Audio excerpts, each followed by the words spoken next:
Hello everyone, welcome back to All About Mathematics. If you like our content, don't forget to like, share and subscribe our channel. So in this video, we are going to discuss complete solution of abstract algebra from GATE 2019 question paper.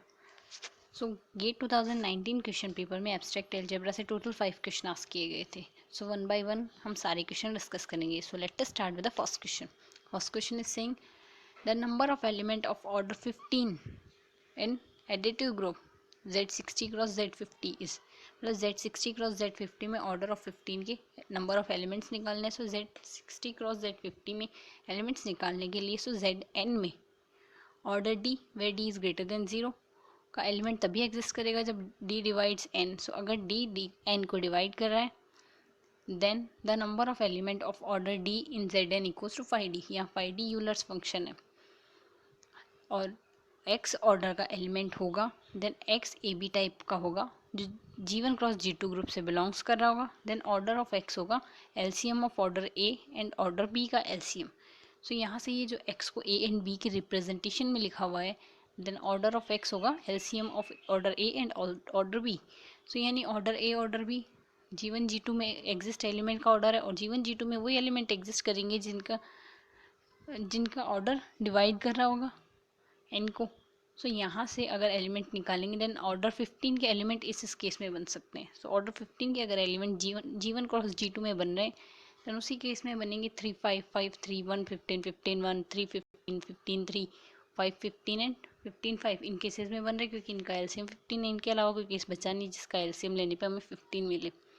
सो यहाँ पे order 60 की अगर बात करें order 60 में order 1 3 4 5 6 10 12 13 15 sorry 20 and 30 60 इसी order के element मिलेंगे क्योंकि एन डी डिवाइड्स एन के केस से यहाँ से सिर्फ इन्हीं ऑर्डर के एलिमेंट्स हैं. सो इन्हीं ऑर्डर के अगर एलिमेंट्स हैं देन ऑर्डर 50 की अगर बात करें ऑर्डर 50 में 1 2 5 10 20 एंड 50 ऑर्डर के एलिमेंट्स होंगे. सो ये एलिमेंट इन केस में एग्जिस्ट कर रहे हैं. तो ये अगर देखें देन 3 5 वाला केस यहाँ एग्जिस्ट करेगा बट 5 3 का केस एग्जिस्ट नहीं करेगा क्योंकि ऑर्डर 50 के लिए हमारे पास 3 ऑर्डर का कोई एलिमेंट नहीं है. सो यहाँ से ये केस डिस्कार्ड हो जाएगा. इन द सिमिलर मैनर 115 का एग्जिस्ट करेगा बट 15 1 का नहीं कर रहा क्योंकि 15 1 का कर रहा है बट 115 का नहीं कर रहा क्योंकि यहाँ से इसमें हमें ऑर्डर 50 का एक भी एलिमेंट नहीं मिल रहा. दैट्स वाई यहाँ से ये केस भी डिस्कार्ड हो जाएगा. 15 1 का केस एग्जिस्ट करा. इन द सिमिलर मैनर 315 का नहीं करा क्योंकि ऑर्डर 15 का Z50 में कोई एलिमेंट नहीं है. सिमिलरली 515 का भी नहीं करेगा. सो हमारे पास एग्जिस्ट करेंगे 3 5 ऑर्डर का 15 1 ऑर्डर का एंड 15 3 का भी एग्जिस्ट नहीं कर रहा क्योंकि यहाँ से 3 ऑर्डर का एलिमेंट नहीं बन रहा. सो हमारे पास टोटल ये 3 केसेस ही एग्जिस्ट हो रहे हैं. ऑर्डर 15 के लिए 3 5 15 1 एंड 15 5.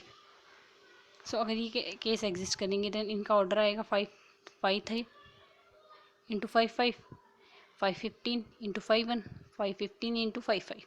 सो 5 3 आएगा 5 ऑफ 3 यूलर्स फंक्शन ऑफ 3 आएगा. 3 प्राइम नंबर है दैट्स वाई यूलर फंक्शन आ जाएगा इसका p minus 1 equals to 2.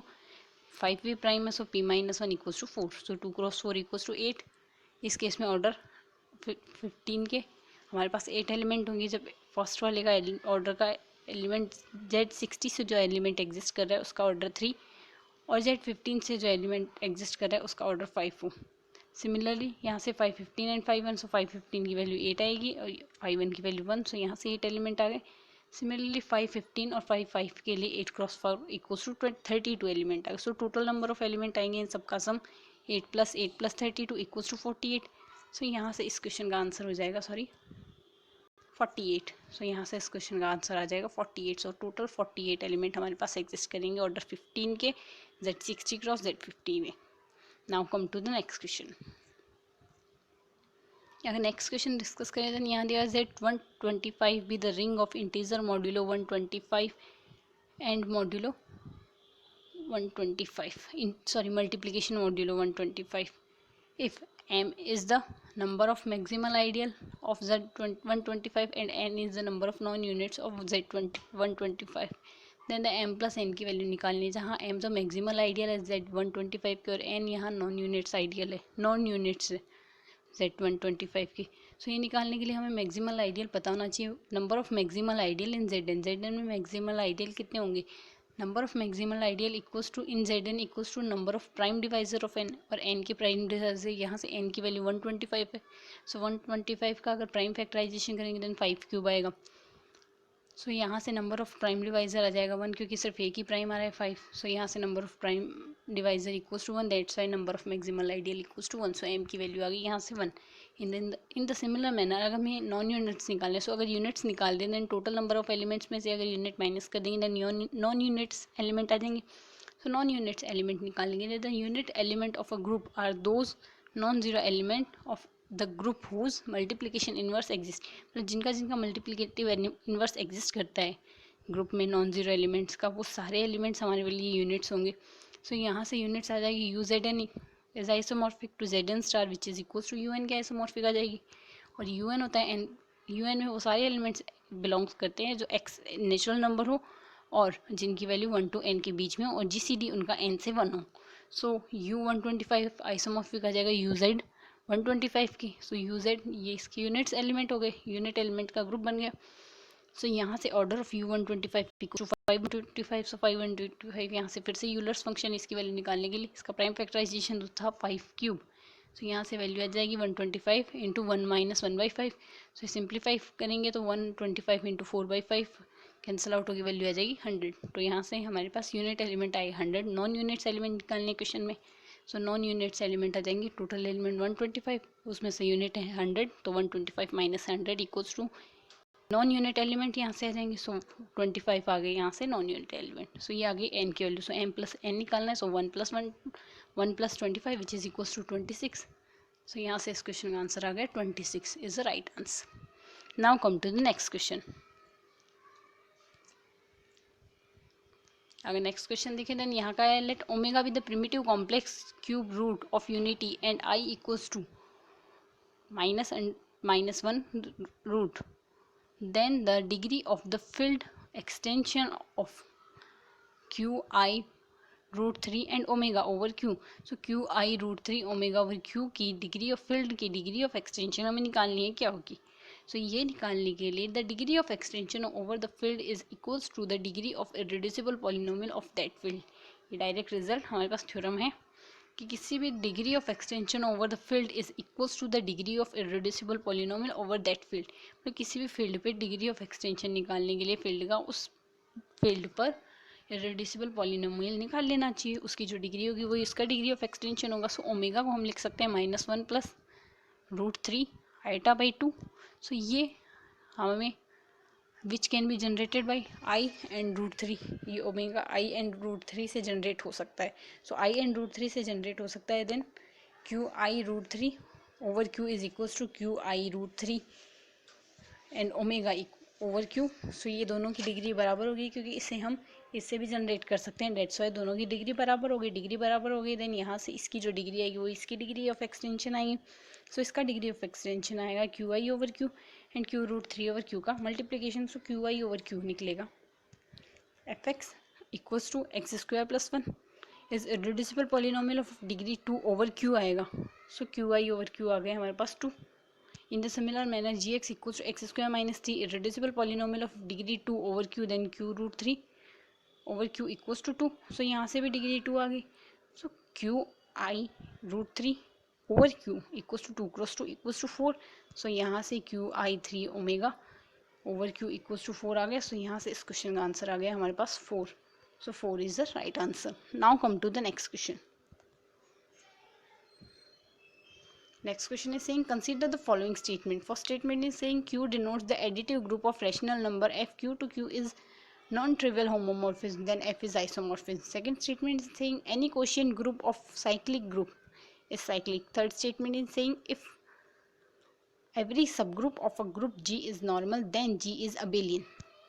And last statement is saying every group of order 33 is cyclic, then which of the following statement is true. First statement, which of the following statement are true. First statement कह रहा है second and fourth true होगा, second statement कह रहा है second and third true होगा, third statement कह रहा है first second and fourth true होगा, and last statement कह रहा है first third and fourth true होगा.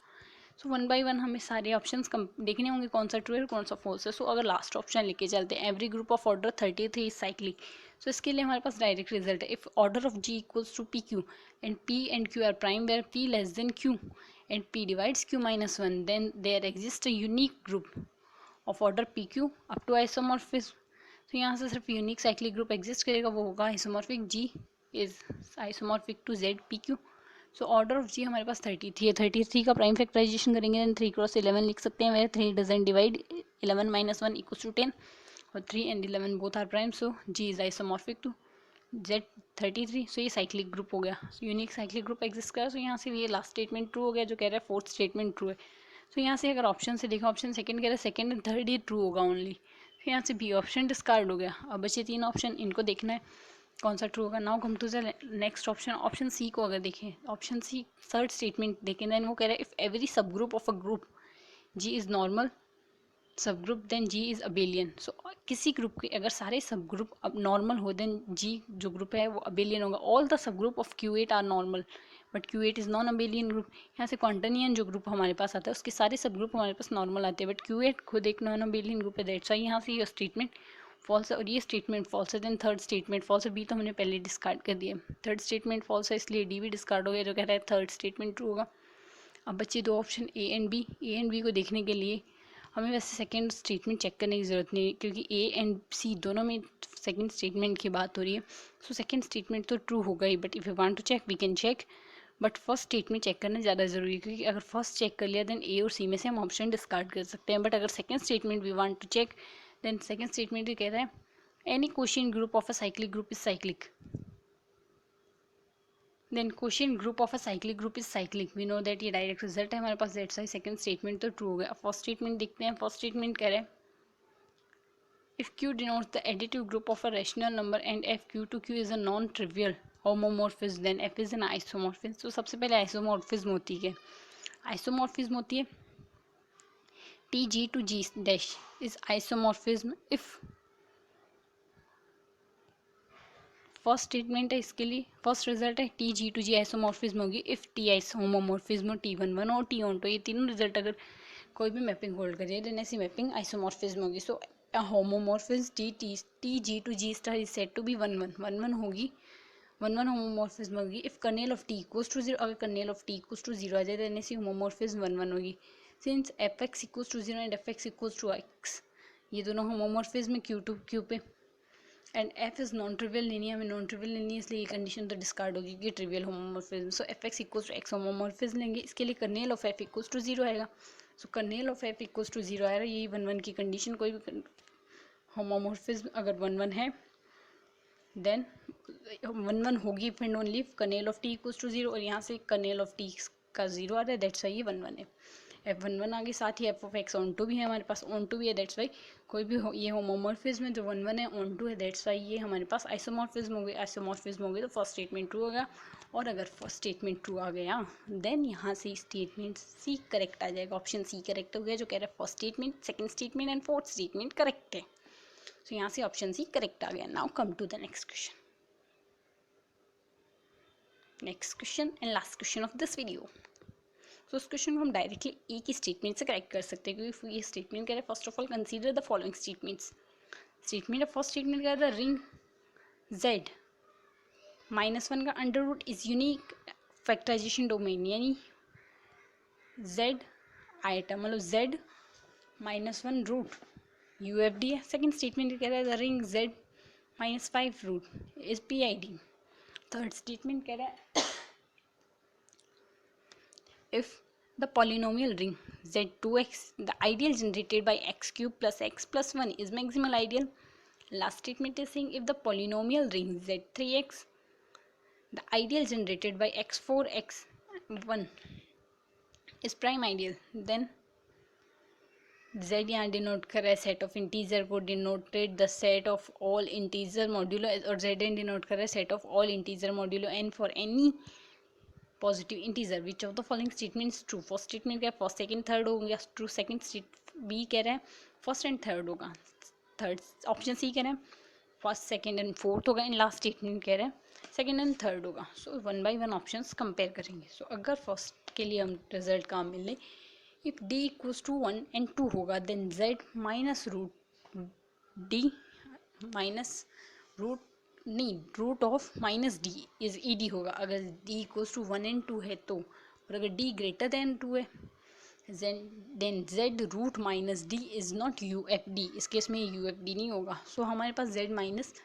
1 दिया। सो यहाँ से इस रिजल्ट से हमारे पास ये ई डी हो जाएगा। अगर ये ई डी है ये तो ई डी होगा, और ये जो z माइनस 5 का रूट दिया हुआ है ये यू एफ डी नहीं होगा। सो ये यू एफ डी नहीं है, तो हमारे पास इसके लिए डायरेक्ट रिजल्ट है। अगर कोई भी फील्ड होता है तो इम्प्लाइज ई डी होता है, ई डी होता है इम्प्लाइज पी आई डी होता है, पी आई डी होता है इम्प्लाइज यू एफ डी होता है, और यू एफ डी है देन आई डी है। तो कोई भी फील्ड हमारे पास यहाँ से ये z माइनस 1 ई डी दिया देन इस केस में ई डी है, देन ये पी आई डी हो जाएगा, पी आई डी इम्प्लाइज ये यू एफ डी हो जाएगा, और ये आई डी भी हो जाएगा। हमें क्या प्रूफ करना है, z minus 1 you F D है, यू एफ डी तो होगा ही भाई। यहाँ से दिया हुआ ये ई डी है, ई डी है इम्प्लाइज ये E D implies you F D है। दैट्स वाई यहाँ से ऑप्शन फर्स्ट, ये फर्स्ट रो तो करेक्ट हो गया। फर्स्ट स्टेटमेंट करेक्ट हो गया, देन यहाँ से डी ऑप्शन डिस्कार्ड हो गया जिसमें फर्स्ट ऑप्शन का नाम नहीं लिया हुआ। अब सेकंड स्टेटमेंट कहते हैं, सेकंड स्टेटमेंट कहता है z root 5 P I D है, बट ये हमारे पास यू एफ डी नहीं है। हमने यहाँ से ये निकाल लिया रिजल्ट से, ये यू एफ डी नहीं है। अगर ये यू एफ डी नहीं है, p implies Q implies not, p implies not Q implies not p। सो अगर ये यू एफ डी नहीं है तो ना ये पी आई डी होगा, ना ये ई डी होगा, और ना ये फील्ड होगा। सो ये यू एफ डी नहीं है, और हमें क्या निकालना है, हमें निकालना है ये पी आई डी होगा। ये यू एफ डी नहीं है इम्प्लाइज ये पी आई डी भी नहीं होगा। That's why it is not P I D नहीं है। देन सेकंड स्टेटमेंट इनकरेक्ट हो गया, फॉल्स स्टेटमेंट फॉल्स है, देन यहाँ से ये डिस्क्वाल्ड फॉल्स है। सो फॉल्स है तो हमने फर्स्ट लास्ट डी ऑप्शन तो पहले डिस्कार्ड कर दिया था, अब डिस्कार्ड कर देंगे बी ऑप्शन को।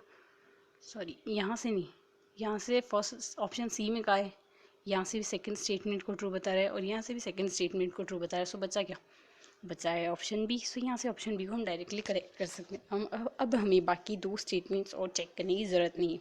अगर हम एग्जाम में इस क्वेश्चन को कर रहे हैं तो इससे टाइम वेस्ट होगा, तो हमने इसे डायरेक्टली कर लिया। But if you want to check option C and option D also, इन्हें करने के लिए हम ये रिजल्ट काम मिलेंगे। If F is a field and F X belongs to F X is a reducible polynomial over f, then the ideal generated by the fx is maximal ideal in fx.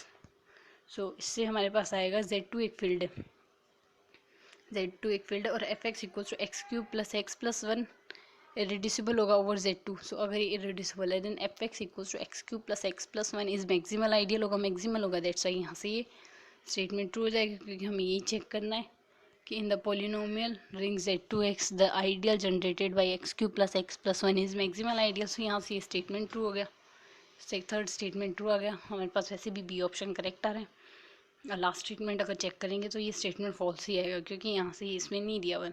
सो ये last statement कहता है in the polynomial ring z3x the ideal generated by x6 plus 1 is a prime ideal. So सबसे पहले prime ideal होता क्या है, if r is a commutative ring and p doesn't equals to r is said to be prime ideal. If prime ideal of R, if A belongs to R, B belongs to R, then such that AB belongs to P, then either A belongs to P or B belongs to P.